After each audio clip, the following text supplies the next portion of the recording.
there are plenty of signs that China is neither as unified nor as frightening as we have been led to believe. Last month, we saw one of the biggest protests in China in years, when hundreds of frustrated and frankly ripped off bank customers lost, in some cases, their life savings when the bank's owner did a runner with their deposits. The protesters remained on the steps of the bank even while some were dragged away by government thugs and were only dispersed when the army's tanks rolled in.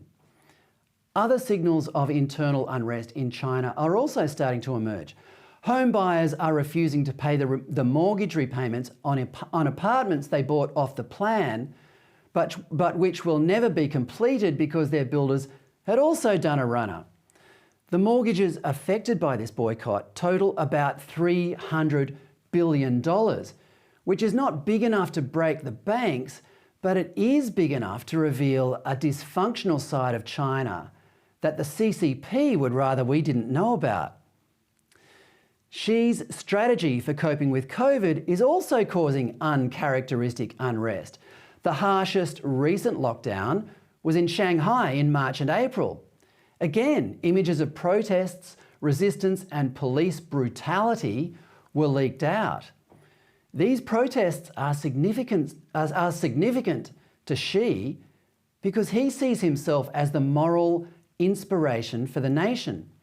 As the brilliant Australian sinologist, the late Pierre Ryckmans, who wrote under the pseudonym of Simon Lees, said, quote, "The ultimate asset of the Chinese state is the trust of the people in their rulers. If that trust is lost, the country is doomed," unquote.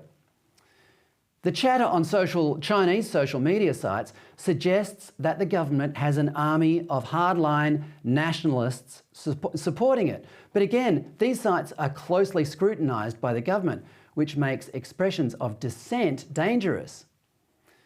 The footage we often see of steely Chinese soldiers might also be less than accurate thanks to the one-child policy that was enforced in China from 1980 to 2015.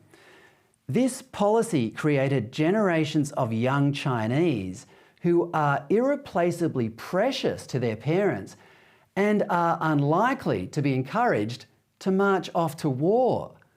Not that they would want to anyway. Single children tend to be more self-centred and timid than those with siblings, which makes them poor soldiers. The prosperity from the recent boom in technology and manufacturing has also attracted the best and brightest young people away from careers in the Chinese military. This is causing a dilemma for the military, which has plenty of sophisticated equipment, but hasn't been to war since Vietnam in 1979. Now, none of this should diminish the horrifying prospect of war, but it's useful to remember that unlike Australia and the US, the government in China doesn't represent the people, and there is no guarantee that the Chinese people share their government's enthusiasm for an all-out war.